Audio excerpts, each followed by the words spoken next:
ದರ್ಶನ್ ನಾವು ಕೊಲೆ ಮಾಡಬೇಕು ಅಂತಕ್ಕಂಥದ್ದು ಹೋಗ್ತದೆ. ಆಮೇಲೆ ಆ ಟೀಮೇ ಕೊಲೆಗಾರರಲ್ಲ. ದರ್ಶನ್ ಹೆಸರು ಯಾಕೆ ಬಂದಿದೆ ಅಂದರೆ ದರ್ಶನ್ ಒಬ್ಬ ಸೆಲೆಬ್ರಿಟಿ ಆದರು. ಕೊಲೆಯ ಇಂಟೆನ್ಷನಲ್ ಕೊಲೆ ಆಗಿಲ್ಲ, ಕೊಲೆನೇ ಸತ್ಯದಾನೆ ಮನುಷ್ಯ. ಯಾವುದೇ ವ್ಯಕ್ತಿ ಈ ರೀತಿ ಕ್ರೂರವಾಗಿ ಸಾಯಬಾರ್ದು.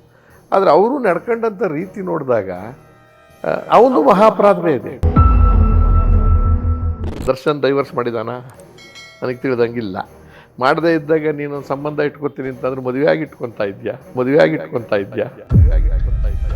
ಹಣ ಸಿಕ್ತಿದ್ದಾಗೆ, ನೇಮ್ ಸಿಕ್ತಿದ್ದಾಗೆ, ಫ್ಯಾನ್ಸ್ ಜಾಸ್ತಿ ಆಗ್ತಿದ್ದ ಹಾಗೆ ತನ್ನತನವನ್ನು ಕಳ್ಕೊಂಡಂದ್ರೆ ಮನುಷ್ಯತ್ವವನ್ನು ಕಳ್ಕೊತಾ ಹೋದ ಅನ್ಸುತ್ತೆ. ಎಲ್ಲೋ ಒಂದು ಕಡೆ ಮೂಲ ದರ್ಶನ್ ಕಳೆದೋಗ್ಬಿಟ್ಟು. ಚಿತ್ರದುರ್ಗದ ರೇಣುಕಸ್ವಾಮಿ ಕೊಲೆ ಪ್ರಕರಣದಲ್ಲಿ ನಟ ದರ್ಶನ್ ಅರೆಸ್ಟ್ ಆಗಿದ್ದಾರೆ. ಈ ಎಲ್ಲ ಒಂದು ಕೃತ್ಯಗಳಿಗೆ ಸಂಬಂಧಿಸಿದಂತೆ ಈ ಒಂದು ಘಟನೆ ನಡೆಯಲಿಕ್ಕೆ, ದರ್ಶನ್ ಇದರಲ್ಲಿ ಭಾಗಿಯಾಗಲಿಕ್ಕೆ, ಈ ರೀತಿಯ ಮನಸ್ಥಿತಿ ಹೊಂದಲಿಕ್ಕೆ, ಇದೆಲ್ಲರ ಕುರಿತಾಗಿ ಮಾತನಾಡಲಿಕ್ಕೆ ನಮ್ಮ ಜೊತೆ ಹಿರಿಯ ನಟರಾದಂಥ ಮುಖ್ಯಮಂತ್ರಿ ಚಂದ್ರ ಇದ್ದಾರೆ. ಬನ್ನಿ ಮಾತಾಡ್ಸೋಣ. ನಮಸ್ಕಾರ, ಸ್ವಾಗತ. ನಾನು ಇತ್ತೀಚಿನ ಪ್ರಕರಣ ತಮಗೆ ಗೊತ್ತೇ ಇದೆ, ದರ್ಶನ್ ವಿಚಾರ. ಇದ್ರ ಬಗ್ಗೆ ತಮ್ಮ ಮೊದಲ ಅಭಿಪ್ರಾಯ? ಇಲ್ಲಿ ದರ್ಶನ್ ಅನ್ನೋದು ಒಂದು ನಮಗೆ ನಿಮಿತ್ತ ಅಷ್ಟೇನೆ. ಈ ಥರದ ಘಟನೆಗಳು ಇತ್ತೀಚೆಗೂ ಜಾಸ್ತಿ ಆಗ್ತಿದೆ ಅಂತಕ್ಕಂಥದ್ದು ಕೂಡ ಮಾಧ್ಯಮದ ಮುಖೇನ ಅಥವಾ ಬೇರೆ ಬೇರೆ ನಿಮ್ಮ ಸೋಷಿಯಲ್ ಮೀಡಿಯಾ ಎಲ್ಲದರ ಮುಖೇನ ಗೊತ್ತಾಗ್ತಾ ಇದೆ. ಬಹುತೇಕ ಹಿಂದಿನಿಂದಲೂ ನಡೀತಿತ್ತು ಅಂತ ಕಾಣಿಸುತ್ತೆ. ಅದ್ರ ಕಡಿಮೆ ಮಟ್ಟದಲ್ಲಿ ನಡೀತಿರ್ಬೋದು ಶೇಕಡ, ಮತ್ತು ದೊಡ್ಡದಾಗಿ ಹಾಕ್ಬೋದು. ಅಂದರೆ ಈ ಘಟನೆಗಳು ನಡೆದೇ ಇಲ್ಲ ಅಂತ ಅಲ್ವಾ? ನಮಗೆ ತಿಳಿದಾಗಿಂದ ಚಿಕ್ಕ ವಯಸ್ಸಿನಿಂದಲೂ ಮಾನಭಂಗದ ಪರಿಸ್ಥಿತಿ, ಇನ್ನೇನೋ ಕಿತ್ತಾಟ, ಮತ್ತೊಂದು ದುರಹಂಕಾರ, ಇದೆಲ್ಲನೂ ನಡ್ಕೊಂಡು ಹೋಗ್ತಿತ್ತು. ಕೊಲೆ, ವಿಶೇಷವಾಗಿ ಇಲ್ಲಿ ಮರ್ಡರ್ ವಿಚಾರ ಬರ್ತದೆ. ಆದರೆ ಇಲ್ಲಿ ಈ ದರ್ಶನ್ ಹೆಸರು ಯಾಕೆ ಬಂದಿದೆ ಅಂದರೆ ದರ್ಶನ್ ಒಬ್ಬ ಸೆಲೆಬ್ರಿಟಿ ಆದರು, ಪಾಪ್ಯುಲರ್ ವ್ಯಕ್ತಿ ಆದರು, ಎಲ್ಲೋ ಇದ್ದಂಥ ವ್ಯಕ್ತಿ. ಅವ್ರ ತಂದೆ ಸಿನಿಮಾ ನಟರಾದರೂ ಕೂಡ ಇಷ್ಟು ಪ್ರಖ್ಯಾತಿಯನ್ನೇನು ಪಡೆದಿರಲಿಲ್ಲ. ನಾನು ಅವರು ಬೇಕಾದಷ್ಟು ಸಿನಿಮಾಗಳಲ್ಲಿ ಜೊತೆಯಲ್ಲಿ ಮಾಡಿದ್ದೀವಿ. ಅವತ್ತಿನ ಕಾಲಘಟ್ಟನೇ ಬೇರೆ, ಇವತ್ತಿನ ಕಾಲಘಟ್ಟನೇ ಬೇರೆ. ಆದರೆ ಆ ವ್ಯಕ್ತಿಗೆ ಬೆಳವಣಿಗೆ ಸಿಕ್ಕಾದ ಮೇಲೆ ದರ್ಶನ್ ಮೂಲತಃ ನಾನು ನೋಡಿದಾಗೆ, ನಾನು ಸಿನಿಮಾ ಮಾಡಿದ್ದೀನಿ ಅವ್ರ ಜೊತೆಯಲ್ಲಿ. ಆತ ದಿನಗೂಲಿಯನ್ನು ಕೆಲಸ ಮಾಡ್ತಿದ್ದಂಥ ಸಿನಿಮಾದಲ್ಲಿ ಕೆಲಸ ಮಾಡಿದ್ದು ನೋಡಿದ್ದೀನಿ. ರಾಜ್ಕುಮಾರ್ ಅವ್ರದ್ದು ಯಾವುದೋ ಒಂದು ಪಿಕ್ಚರ್ನಲ್ಲಿ ಸೌಂಡ್ ಇಂಜಿನಿಯರು ಆಗಿದ್ದು ಜನುಮದ ಜೋಡಿನಲ್ಲಿ ಶಿವರಾಜ್ ಕುಮಾರ್ ಅವರು ಹೀರೋ, ಇವರ ಯಾರೋ ಒಬ್ಬರು ಸೌಂಡ್ ಇಂಜಿನಿಯರ್ ಜೊತೆಯಲ್ಲಿ ಅಸಿಸ್ಟೆಂಟ್ ಆಗಿದ್ದು ಅಂತ ನನಗೆ ಜ್ಞಾಪಕ ಇದೆ. ಅದು ಸುಳ್ಳು ಇರ್ಬೋದು, ಬಟ್ ಕೆಲಸ ಮಾಡ್ತಿದ್ದೆ, ದಿನಗೂಲಿ ಥರದಲ್ಲಿ ಕೆಲಸ ಮಾಡ್ತಿದ್ದಂಥದ್ದು ಪರಿಸ್ಥಿತಿನೂ ನೋಡಿದ್ದೀನಿ. ಆಮೇಲೆ ಅವನು ಯಾವ ರೀತಿ ಬೆಳೆದು ಬಂದ, ಹೇಗೋ ಏನೋ, ಅದು ವಿದ್ಯಾಭ್ಯಾಸ ತಲೆಗತ್ತೆ ಇರ್ಬೋದು, ಮತ್ತೇನೋ ಆಗಿರ್ಬೋದು. ಆಮೇಲೆ ಈ ಫೀಲ್ಡಲ್ಲಿ ಹೆಂಗೆ ಬೇಕಾದ್ರು ಏನು ಬೇಕಾದ್ರು ಆಗ್ಬೋದು ಅನ್ನೋದು. ಇಲ್ಲಿ ದರ್ಶನ್ ಅಂತ ಹೆಸರು ಹೇಳೋದಕ್ಕಿಂತ ಈ ಥರದ ಘಟನೆಗಳು ನಡೀಲೇಬಾರ್ದು. ಈ ಥರದ ಘಟನೆಗಳನ್ನ ನಡೆಯೋದಕ್ಕೆ ನಾವು ವ್ಯವಸ್ಥೆಯಲ್ಲಿ ಅದನ್ನು ಕಠಿಣವಾದ ನಿರ್ಧಾರಗಳನ್ನು ತಗೋಬೇಕು. ದರ್ಶನ್ ಬಗ್ಗೆ ಅನ್ನೋ ಪ್ರಶ್ನೆ ಬರೋಲ್ಲ ಇಲ್ಲಿ.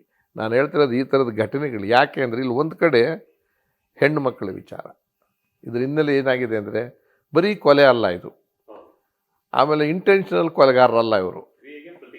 ಇನ್ನೊಂದು ಇವರು ಮೂಲತಃ ಕೊಲೆಗಾರರು ಅಂದರೆ ಅದೊಂದು ಪದ್ಧತಿ, ನಾವು ಕೊಲೆ ಮಾಡೇ ಬದುಕ್ತೀವಿ ಅನ್ನತಕ್ಕಂಥದ್ದು, ಸೈಕಿಕ್ ಕೇಸ್ಗಳು ಇಂಥವೆಲ್ಲ ಇರ್ತದೆ. ದರ್ಶನ್ ನಾವು ಕೊಲೆ ಮಾಡಬೇಕು ಅಂತಕ್ಕಂಥದ್ದು ಹೋಗ್ತದೆ. ಆಮೇಲೆ ಆ ಟೀಮೇ ಕೊಲೆಗಾರರಲ್ಲ, ಕೊಲೆ ಆಗೋಗಿದೆ, ಕೊಲೆನೂ ಆಗಿದೆ ಅಂತ ಅಂದರೆ ಯಾವ ಕಾರಣಕ್ಕೂ ಏನಕ್ಕೂ ಕೈ ಹಾಕಿ ಅದನ್ನು ವಿಕೃತವಾಗಿ ಅದನ್ನು ಅವರ ಸೇಡನ್ನು ತೀರಿಸ್ಕೊಳ್ತಕ್ಕಂಥ ರೀತಿಗೆ ಹೋಗಿದೆಯೇ ಹೊರತು ಇದು ನಿರಂತರ ಕೊಲೆಗಾರ ಹಂಗೆ ಮಾಡೋದೇ ಇಲ್ಲ.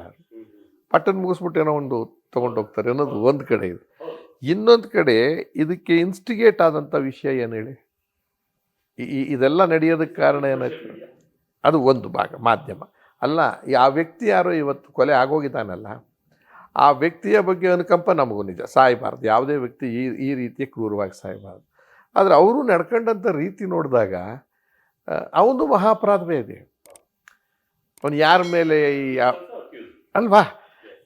ನೀವು ಕೊಲೆ ಮಾಡೋದು ಒಂದು ಭಾಗ, ಮಾನಭಂಗ ಮಾಡೋದು ಇನ್ನೊಂದು ಭಾಗ. ಉಳಿಸ್ಕೊಂಡು ಮಾನ ತೆಗಿಯೋದಿದೆಯಲ್ಲ ಹೆಣ್ಣು ಮಕ್ಕಳ ವಿಚಾರದಲ್ಲಿ, ಆಕೆ ಯಾರು ಲವ್ವರೋ ಯಾರ ಕತೆ ನಿನ್ನ ತಲೆ ಕೆಡ್ಸ್ಕೊಂಡ್ಬಿಡಪ್ಪ. ಆದರೆ ನೀನು ಆಕೆ ಬಗ್ಗೆ ಮಾಡ್ತಕ್ಕಂಥ, ನೀನು ಒಬ್ಬ ಹೆಂಡತಿ ಇರ್ತಕ್ಕಂಥ ವ್ಯಕ್ತಿ. ನಾನಿಲ್ಲಿ ಯಾಕೆ ಹೇಳ್ತೀನಿ, ಸ್ವಲ್ಪ ಅವಲೋಕನ ಮಾಡೋಣ. ಹೆಂಡತಿ ಇದ್ದಂಥ ಒಬ್ಬ ವ್ಯಕ್ತಿ ಆ ಥರದ 10,000 ಮೆಸೇಜ್ಗಳನ್ನು, ಅಶ್ಲೀಲ ಮೆಸೇಜ್ಗಳನ್ನು ಕಳಿಸಿ ಇನ್ಸ್ಟಿಗೇಟ್ ಮಾಡಿದ್ರು, ಒಂದು ಉದ್ವೇಗಕ್ಕೆ ಒಳಗಾಗೋ ಥರ ಮಾಡಿದ್ದು. ಇಲ್ಲಿ ಪವಿತ್ರ ಗೌಡ್ನಂಥ ಒಂದು ಹೆಣ್ಣನ್ನು ನಾವು ತಪ್ಪಿತಸ್ಥರೋ ಅಲ್ವೋ ಅನ್ನೋದು ಮುಖ್ಯ. ಅದು ಅವರವರ ವೈಯಕ್ತಿಕ ವಿಚಾರ ಆಗ್ತದೆ.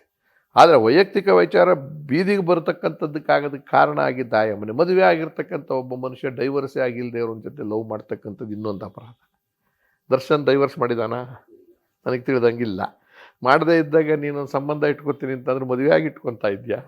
ಚಪ್ಪಾಳೆ ತೊಟ್ಕೊಂಡು ಇಟ್ಕೊತಿದ್ಯಾ? ಏನು ಇಲ್ಲಿ ಅದೊಂದು ಅಪರಾಧ ನೋಡಿ. ಇದು ಒಂದಕ್ಕೊಂದು ಹೆಂಗೆ ಹೋಗುತ್ತೆ. ಅದು ಅಪರಾಧವೇ. ಆ ವ್ಯಕ್ತಿ ಸತ್ತವನು ಮಾಡಿದ್ದು ದೊಡ್ಡ ಅಪರಾಧ, ಈ ಅಮ್ಮ ದರ್ಶನ ವಿಚಾರದಲ್ಲಿ ಮಾಡಿದ್ದು ಅಪರಾಧ. ಹಾಗಂತ ನಾನು ಅಪರಾಧ ಅವರವರು ಒಂದು ಒಪ್ಪಂದದ ಮೇಲೆ ಆಗಿದೆ ಅನ್ನೋದು ಅದು ಎರಡನೇ ಭಾಗ ಆಗುತ್ತೆ. ಆದರೆ ಅವ್ರಿಗೂ ಅಪ್ಪ ಅಮ್ಮ ಇದ್ದಾರೆ, ಸತ್ತವನಿಗೂ ಅಪ್ಪ ಅಮ್ಮ ಇದ್ದಾರೆ, ಹೆಂಡತಿ ಇದ್ದಾರೆ.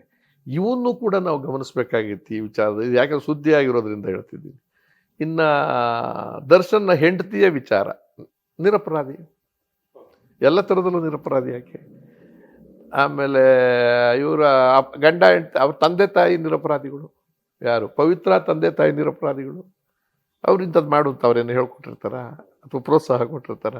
ಆಮೇಲೆ ಅದ್ಯಾರು ಸ್ವಾಮಿ ರೇಣುಕಾ ಸ್ವಾಮಿ ಅವರ ತಂದೆ ತಾಯಿ ಮತ್ತು ಹೆಂಡತಿನೂ ನಿರಪರಾಧಿ. ಈಗ ಅವ್ರಿಗೆ ಏನು ಸಿಗುತ್ತೆ? ಇವಾಗ ನಾವೇನು ಮಾಡ್ತಿದ್ದೀವಿ ಸೊಸೈಟಿ? ಅನುಕಂಪ ತೋರಿಸ್ಬೋದೇ ಹೊರ್ತು ಸಾಂತ್ವನ ಮಾಡಿದ್ರೆ ವಾಪಸ್ ತಂದ್ಕೊಡೋಕ್ಕಾಗತ್ತಾ ರೇಣುಕಾ ಸ್ವಾಮಿನ? ನಿಮ್ಮ ಮರ್ಯಾದೆಯನ್ನು ಪವಿತ್ರ ಗೌಡಕ್ಕೆ ತಂದ್ಕೊಡೋಕ್ಕಾಗತ್ತಾ?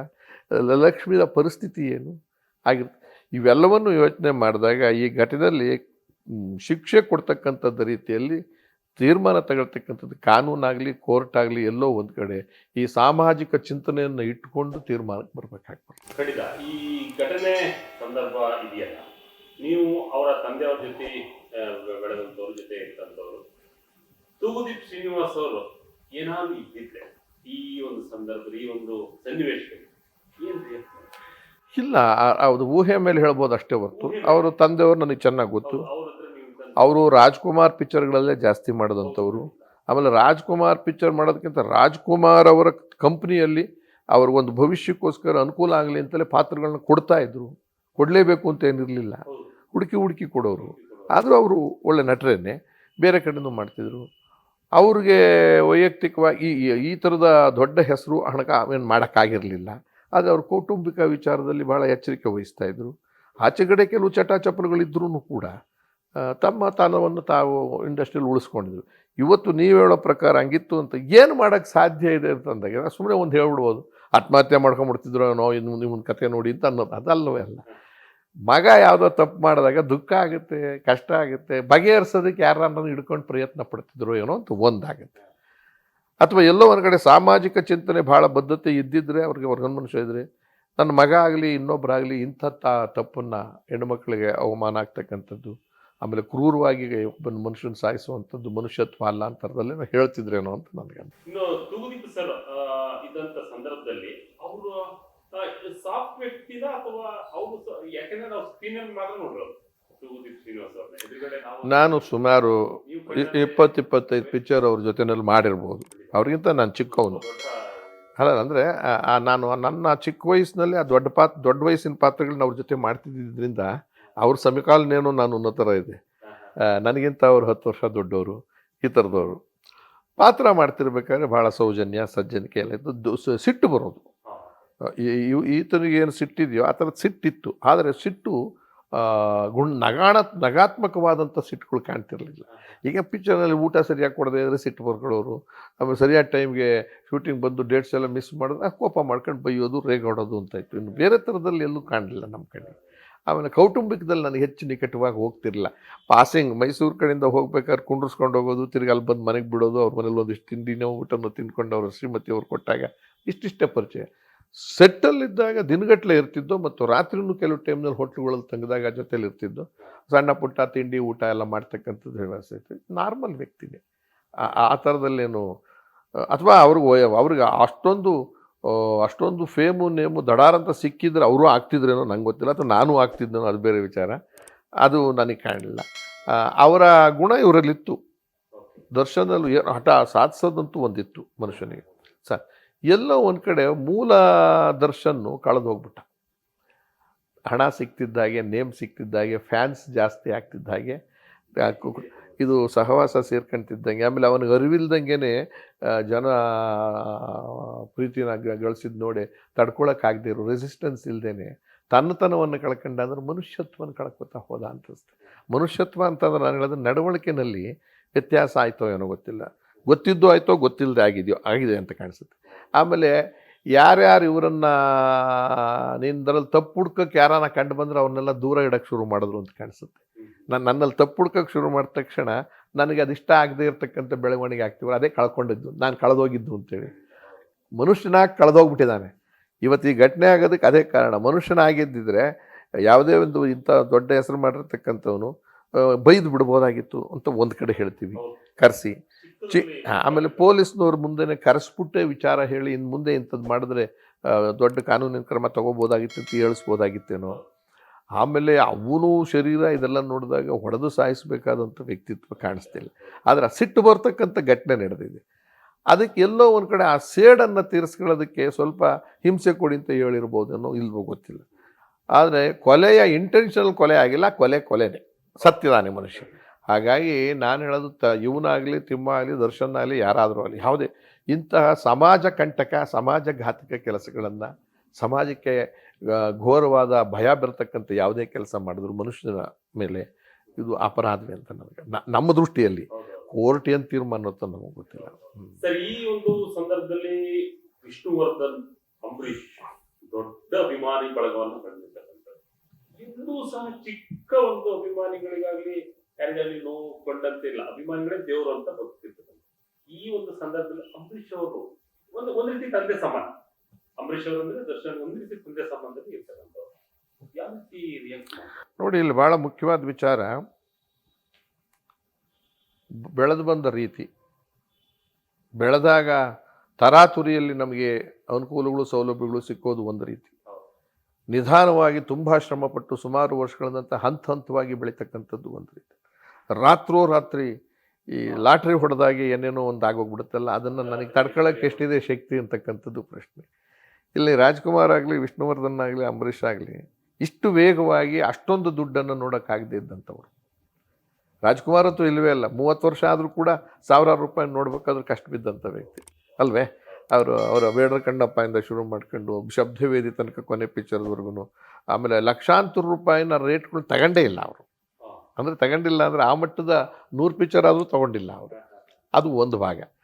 4ನೇ ಕ್ಲಾಸ್ ಓದಿರ್ತಕ್ಕಂಥ ಒಬ್ಬ ವ್ಯಕ್ತಿ, ಅಕಾಡೆಮಿಕಲಿ ದೊಡ್ಡ ವಿದ್ಯಾವಂತ ಅಲ್ಲ, ಅದು ಸಂಬಂಧನೇ ಇಲ್ಲ ನೋಡಿ. ಇಲ್ಲಿ ನಡವಳಿಕೆಗೆ ನಿಮ್ಮ ಅನುಭವ ಪಾಠ ಕೊಡುತ್ತೆ. ವಿಶ್ವವಿದ್ಯಾಲಯ ಅಂತೀವಲ್ಲ, ಈ ವಿಶ್ವವಿದ್ಯಾಲಯಗಳೆಲ್ಲ ನಾವು ಮಾಡಿರೋ ಈ ಸರ್ಕಾರದ ವಿಶ್ವವಿದ್ಯಾಲಯ, ಪ್ರಾಪಂಚಿಕ ವಿಶ್ವವಿದ್ಯಾಲಯ ಇದೆಲ್ಲ, ಅಲ್ಲಿ ಕಲಿತಕ್ಕಂಥದ್ದು ಪಾಠ ನಾವು ಜಾಸ್ತಿ ಇದೆ.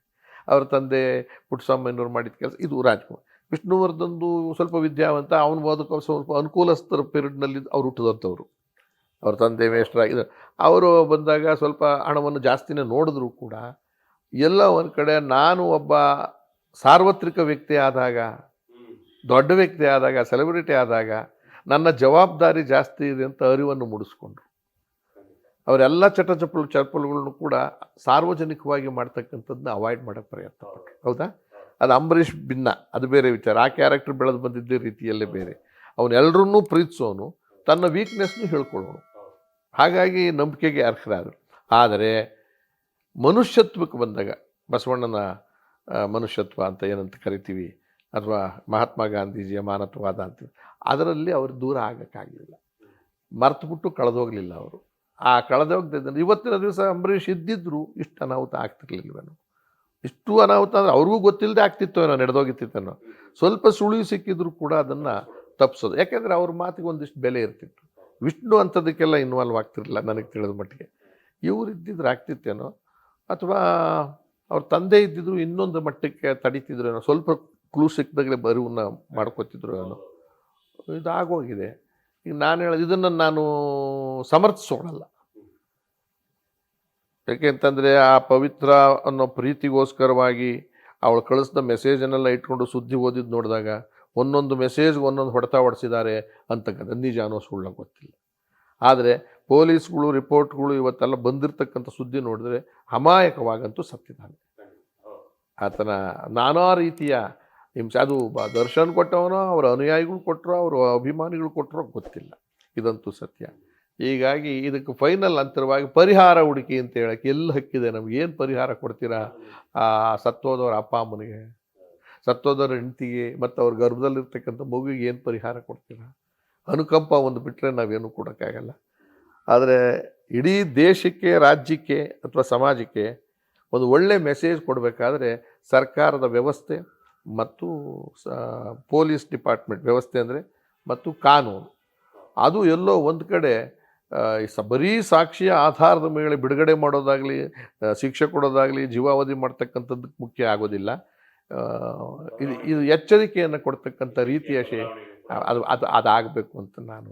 ಈಗ ಅಭಿಮಾನಿಗಳು ವರ್ತಿಸ್ತಿರ್ತಕ್ಕಂಥ ರೀತಿ, ಎಸ್ಪೆಷಲಿ ದರ್ಶನ್ ಅಭಿಮಾನಿಗಳು ವರ್ತಿಸ್ತಕ್ಕಂಥ ರೀತಿ ಯಾವ ಥರ ಕಾಣಿಸುತ್ತೆ? ಇದು ಎರಡು ಥರ ಹೇಳ್ಬೇಕಾಗತ್ತೆ. ಭಯ ಬಿದ್ದು ನಾನು ಹೇಳೋದು ಒಂದು ರೀತಿ ಆಗುತ್ತೆ.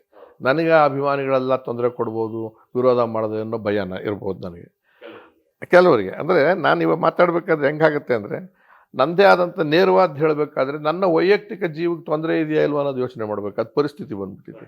ಅಭಿಮಾನಿಗಳಿಂದ ಹೇಳ್ತಿಲ್ಲ ನಾನು, ಯಾವುದೇ ವಿಚಾರಕ್ಕಾದರೂ.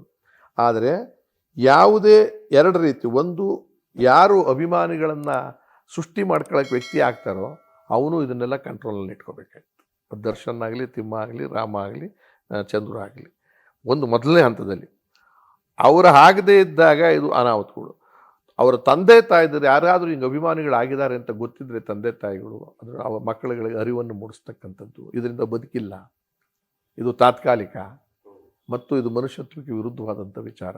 ನಿಮ್ಮ ಅಭಿಮಾನವನ್ನು ಸಿನಿಮಾ ನೋಡೋದ್ರಲ್ಲಿ ಇಟ್ಕೊಳ್ಳಿ, ಅಥವಾ ಇನ್ನೊಂದು ಅವ್ರ ಕೆಲಸದ ಮೇಲೆ ಸಂತೋಷ ಪಟ್ಕೊಳ್ಳೋದು ಇಟ್ಕೊಳ್ಳಿತ್ತಂದ್ರು ಅವರಿಗೆ ಮುಡಿಪಾಗಿ ಇಟ್ಕೊಳ್ತಕ್ಕಂಥ ಅಭಿಮಾನಿಗಳದ್ದು ದುರಂತ ಕುಟುಂಬಕ್ಕೂ ಆಗುತ್ತೆ, ಸಮಾಜಕ್ಕೂ ಆಗುತ್ತೆ, ಎಲ್ಲಕ್ಕೂ. ಆಮೇಲೆ ಯಾರು ಅಭಿಮಾನಿಗಳದ್ದು ಪಡೆದಿರ್ತಾರಲ್ಲ ನಾಯಕ, ಅಂತಿಮವಾಗಿ ಆತನಿಗೆ ತೊಂದರೆ ಆಗ್ತಕ್ಕಂಥ. ಕರ್ನಾಟಕ ಪೊಲೀಸ್ ಅದರಲ್ಲೂ ಈ ಒಂದು ತನಿಖೆಯಲ್ಲಿ ಬಹಳ ಮೆಚ್ಚುಗೆ ವ್ಯಕ್ತಪಡಿಸಿದ್ರು ಕರ್ನಾಟಕ ಪೊಲೀಸ್. ಹಾಗಾಗಿ ತಾವು ಅದ್ರ ಬಗ್ಗೆ ಕರ್ನಾಟಕ ಪೊಲೀಸ್ ಬಗ್ಗೆ ಇಲ್ಲ, ಪೊಲೀಸು ನನಗೆ ಈ ವಿಚಾರದಲ್ಲಿ ಅಂದರೆ ಇವು ಎಲ್ಲವೂ ಕೂಡ ನಮಗೆ ಫೈನಲ್ ಆಗಿ ಸತ್ಯ ಅಂತ ಹೇಳೋಕ್ಕಾಗಲ್ಲ. ನೀವು ಕೇಳ್ತಾ ಇದ್ದೀರಾ, ನಾನು ಹೇಳ್ತಾ ಇದ್ದೀನಿ. ನಿಮಗೆ ಗೊತ್ತಿರೋವಷ್ಟು ಸತ್ಯನೂ ನನಗೂ ಇಲ್ಲ. ಅಲ್ಲೇ ಇಲ್ಲಿ ಎರಡು ವಿಚಾರ ಇದೆ. ಅಲ್ಲಿ ಒಬ್ಬ ದೊಡ್ಡ ವ್ಯಕ್ತಿ, ಈಗ ಮೋದಿಯವರೆಲ್ಲನ ಬಂದ ತಕ್ಷಣವೇ ಪ್ರೊಟೆಕ್ಷನ್ ಅನಿವಾರ್ಯವಾಗಿ ಮಾಡಬೇಕಾದ ಪರಿಸ್ಥಿತಿ, ಆ ಥರದ ಅಭಿಮಾನ ಒಂದಿರ್ತದೆ. ಮಹಾತ್ಮ ಗಾಂಧಿದ ಅಭಿಮಾನ ಒಂಥರ, ರಾಜ್ಕುಮಾರ್ಗೆ ಅಭಿಮಾನ ಒಂಥರ, ಇನ್ನೊಬ್ಬ ವ್ಯಕ್ತಿ, ದೊಡ್ಡ ವ್ಯಕ್ತಿ ರಾಹುಲ್ ಗಾಂಧಿಗೆ ಭಾಷಣಕ್ಕೆ ಬಂದಾಗ ಒಂದು ಅಭಿಮಾನ, ಸಿನಿಮಾ ನಟರು ಬಂದು.